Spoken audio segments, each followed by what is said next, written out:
Welcome back to my YouTube channel government job insiders. और आज मैं आपको एक और ऐसी रिक्रूटमेंट के बारे में बताने वाली हूँ जिसके बारे में बहुत कम लोग जानते हैं। ठीक है, बीआईएस की बहुत पहले भी एक रिक्रूटमेंट आई थी और अभी भी एक बीआईएस की तरफ से यंग प्रोफेशनल स्टैंडर्डाइजेशन एक्टिविटी कि रिक्रूटमेंट का ये नोटिफिकेशन है। ठीक है, बहुत सारे कैंडिडेट्स को पता नहीं होता है। वो सोचते हैं कि जो भी रिक्रूटमेंट आएगी वो किसी ना किसी यानी कि जैसे कि सरकारी रिजल्ट है, सरकारी एग्जाम है, इन सारी वेबसाइट्स पर आ जाती है रिक्रूटमेंट। पर ऐसा नहीं होता है। समटाइम्स में बहुत सारी ऐसी वैकेंसीज होती हैं, जैसे कल मैंने बैंक ऑफ बड़ौदा की वैकेंसी के बारे में बताया था। वो एज सच तो बहुत ज़्यादा जो सरकारी रिजल्ट है, सरकारी एग्जाम्स है, उन सारी चीज़ जगहों पर नहीं थी। बट बैंक ऑफ बड़ौदा में बहुत अच्छी वैकेंसीज निकली हुई हैं स्पेशलिस्ट ऑफिसर की। तो आपकी अगर एलिजिबिलिटी है तो आप अप्लाई कर सकते हो। तो समटाइम्स मुझे क्या होता है, ये इनकी जो ऑफिशियल वेबसाइट्स होती है ना, उन पर जाके चेक करना पड़ता है कि यहाँ पर वैकेंसीज निकली है या नहीं निकली है। तो यहाँ पे ब्यूरो ऑफ इंडियन स्टैंडर्ड की तरफ से निकली हुई है, जिसका एडवर्टीजमेंट मैं आपको यहाँ पर दिखा देती हूँ। ये रिक्रूटमेंट है तो कम पोस्ट के लिए, मतलब 7-8 पोस्ट है इसमें, लेकिन ये बीटेक वालों के लिए बहुत अच्छी अपॉर्चुनिटी हो सकती है in computers, mechanical, electronics and civil engineering. इसमें आपके पास 2 ईयर्स का अगर रिलेवेंट एक्सपीरियंस है मैकेनिकल इंजीनियरिंग में, कंप्यूटर साइंस में, तो आप अप्लाई कर सकते हो। फाइन, 70,000 रुपये सैलरी है। कोई एग्जाम भी आपको यहाँ पे नहीं देना है। आपकी क्वालिफिकेशन के बेस पे ही आपको हायर कर लिया जाएगा। यहाँ पे 35 साल है और 70,000 रुपये है पर मंथ के लिए। फाइन, यहाँ पे आपको पता है ब्यूरो ऑफ इंडियन स्टैंडर्ड्स, आपको पता है ministry of consumer affairs, food and public distribution है। ठीक है, in the field of standardization BIS hallmark जिसे हम कहते हैं, laboratory testing etcetera. Young professionals की रिक्वायरमेंट है यहाँ पे, जिनकी एज 35 है at least on date of application, यानी कि स्टार्ट। ठीक है उसके बाद एप्लीकेशन का लिंक आपको यहाँ पे मिल जाएगा, कैसे अप्लाई करना है। Click here to apply online and I will provide you the link in my description box also, from there you can apply. Fine, उसके बाद आप देख सकते हो सिलेक्शन का प्रोसेस। यहाँ पे आपकी जो ये शॉर्ट लिस्टिंग की जाएगी, कोई एग्जाम नहीं होगा। जितना अच्छा आपका एक्सपीरियंस और आपकी डिग्री में आपके मार्क्स होंगे, उस बेसिस पे आपको सिलेक्ट यहाँ पे शॉर्ट लिस्टिंग की जाएगी। यहाँ पे candidate will be short listed in the light of their qualification, experience and other details provided.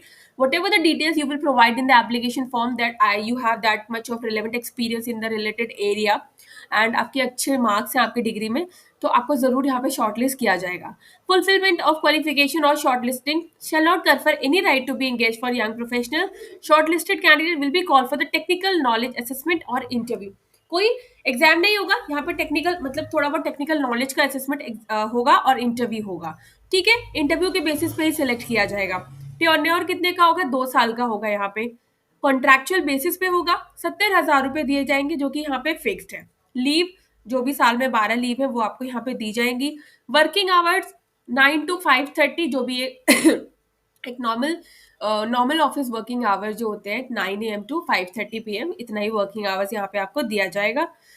No engagement is on full time basis and young professionals shall not take any other assignment during the period of engagement। यानी कि आपको full time working ही करना है। यहाँ पे आप कोई और अदर असाइनमेंट को नहीं कर सकते हो। कंपनसेशन फॉर डेथ, इंजरी और इलनेस के बारे में बता रखा है। मेडिकल फिटनेस और पुलिस वेरिफिकेशन कराना होगा इससे पहले। फाइन, आपको सर्टिफिकेट जो है यहाँ पे देना होगा जब आप ज्वाइन करोगे, अगर आप सिलेक्ट होते हो तो। Termination of contract and engagement की बात करें तो the engagement of young professionals can be terminated by BIS at any time without assigning any reason thereof by giving them 30 days notice. ठीक है, आपको आप भी अगर छोड़ना चाहोगे तो आपको 30 days का नोटिस देना पड़ेगा, और अगर वो भी आपको टर्मिनेट करते हैं तो भी 30 days का प्रायर नोटिस इंपॉर्टेंट है। However, in case of the officer wishes to resign, he or she will have to give 30 days advance notice to remuneration in lieu thereof before resigning from the engagement. ये confidentiality of data and document है, यानी कि the intellectual property rights of data collected as well as deliverable products produced from the BIS shall remain with BIS. No part of data or statics or information or proceedings or records collected for the purpose of his or her assignment. ठीक है, आप ये confidential, आपको चीज़ों को confidential रखना है। आप अपने पर्सनल यूज़ के लिए कुछ भी जो डेटा है, जो स्टैटिक्स है, आप उनको यूज़ नहीं कर सकते। कॉन्फ्लिक्ट ऑफ इंटरेस्ट की बात करें तो young professionals appointed shall in no case represent or give opinion to advise to others in any matter which is in conflict to the interest of BIS. Fine, आपको अपने काम से ही करना है। आपको जो काम दिया गया है वही आपको करना है। Other terms and conditions general instructions दिए हैं. Candidate should note that if any stage it is found that candidate has submitted fall information या फेब्रिकेटेड इन्फॉर्मेशन अगर आप फिल करते हो तो आपको जो है यहाँ से डिबेयर्ड कर दिया जाएगा और आपके खिलाफ एक्शन लिया जाएगा. Candidate should have a valid email ID होनी चाहिए, मोबाइल नंबर होना चाहिए दैट सो आप रजिस्ट्रेशन कर सको. इसकी जो आप जब फॉर्म फिल करोगे तो आपको यहाँ पे अप्लाई करना है. स्टार्टिंग डेट की बता देती हूँ. स्टार्टिंग डेट 28 से एप्लीकेशन बिगिन हो चुकी है. लास्ट डेट 17 जनवरी है. तो those who are interested they can fill the form. कोई प्रॉब्लम, कोई मतलब मुझे ऐसा लगता है कि कोई बुराई नहीं है फॉर्म फिल करने में अगर आपके पास 2 साल का रिलेवेंट एक्सपीरियंस है मैकेनिकल, इलेक्ट्रिकल, इलेक्ट्रॉनिक्स और सिविल जो भी उन्होंने वहाँ पे रिलेटेड ट्रेड दी हुई है तो fine. Candidate should note that their candidature at all stages of engagement purely on contract basis पे होगा. वार्निंग है, selection in the bureau is free, fair and merit based. कोई एग्जाम नहीं होगा. No attempt to influence the selection process detected at any stage is liable to lead to termination of the candidature. Any resulting dispute arising out of this advertisement, including the engagement process, shall be subjected to the sole jurisdictions of the court situated at Delhi. I hope सारी चीजें clear है. Starting date 28 दिसंबर से start हो चुके हैं. Last date 17 जनवरी है. आप यहाँ पर देख सकते हो. थ्रू BIS वेबसाइट नंबर और अदर में आपको जो भी अप्लाई करना है आपको ऑफिशियल वेबसाइट से ही अप्लाई करना है. कोई फी भी आपको यहाँ पे पेमेंट नहीं करनी है कि अगर आप जनरल हो तो 700-800 रुपये फीस पे करनी है. किसी भी कैंडिडेट को यहाँ पे बिल्कुल भी फीस पेमेंट नहीं करनी है. तो मुझे ऐसा लगता है बहुत अच्छा मौका है. बीटेक अगर आपने कर रखी है और अगर आप एक जॉब ढूंढ रहे हो तो आप यहाँ पर ट्राई कर सकते हो बिकॉज ट्राई करने में कुछ भी हर्ज नहीं है यहाँ पे. फाइन, आपके कोई पैसे तो वेस्ट हो नहीं रहे हैं यहाँ पे. अनाउंसमेंट जो भी होगी वो इनकी ऑफिशियल वेबसाइट पर ही होगी. आप शॉर्टलिस्टेड होंगे तो आपको ईमेल के थ्रू मैसेज आ जाएगा. फाइन, वो सारी डिटेल्स आपको आपके वेन्यू और date regarding everything you will get, और you will get a mail regarding this. Starting date मैंने बता दी 28 दिसंबर. 17 जनवरी लास्ट डेट है. कोई एप्लीकेशन फीस पे नहीं करनी है. प्योरली मेरिट बेस्ड सिलेक्शन है यहाँ पे.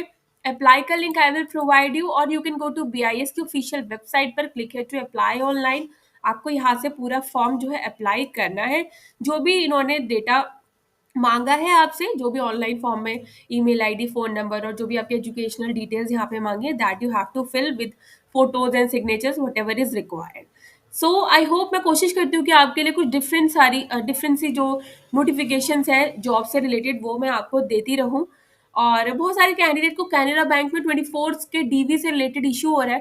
तो देखो, जो सिलेक्ट होंगे उनको मेल आ जाएगा और जो सिलेक्ट नहीं हुए होंगे आई थिंक उनको रिजेक्शन का मेल भी आ जाना चाहिए अकॉर्डिंग टू मी, बिकॉज उनको पता होना चाहिए कि वेदर दे गेट सिलेक्टेड और रिजेक्टेड. इतना तो. और आई नो कि बहुत ज़्यादा लेंदी प्रोसेस हो गया है कि अप्रेंटिस में आपको कैरेक्टर सर्टिफिकेट, बहुत कॉलेज से सर्टिफिकेट चाहिए और 2 अननोन पर्सन से सर्टिफिकेट चाहिए. बट क्या होता है कि बैंक में आप जानते हो, बैंक बहुत एक बैंक में बहुत सारी चीज़ें होती है कॉन्फिडेंशियल. वहाँ पे बहुत सारी चीज़ों के बारे में जो है बहुत कॉन्फिडेंशियलिटी होती है, इसलिए इतनी सारी स्टेजेस के थ्रू जो है एक अप्रेंटिस को वहाँ पे रखा जाता है काम करने के लिए. फाइन, तो कोई प्रॉब्लम नहीं है. आई होप कि आपके पास अगर ट्रांसपेरेंसी या डॉक्यूमेंट्स हैं तो वहाँ पे आपको कोई इशू होने नहीं वाला है. 24 कोड जिनका हुआ है उनको मेल आ जाएगा वेदर दे गेट सिलेक्टेड और रिजेक्टेड. तो आपको इतना टेंशन लेने की ज़रूरत नहीं है. आप अपनी तैयारी करते रहिए. आप जो कर रहे हैं उसको बिल्कुल टू द पॉइंट उसको करिए. अगर आप किसी एग्जाम की प्रिपरेशन कर रहे हैं तो उसको बिल्कुल ध्यान अच्छे से कीजिए. अब तो वैसे भी एंड जो बिल्कुल ये जो साल है वो बिल्कुल ख़त्म होने वाला है और एक न्यू ईयर स्टार्ट होने वाला है. तो खुद से बिल्कुल रिजोल्यूशन लीजिए कि इस साल तो मुझे कोई ना कोई गवर्नमेंट जॉब लेकर ही रहनी है. और मेरी तरफ से आप सब लोगों को बहुत बहुत शुभकामनाएं. मेरी वीडियोस अच्छी लगती हो तो चैनल को like, share, subscribe and bell icon button को प्रेस करना नहीं भूलिएगा. तब तक के लिए नमस्ते.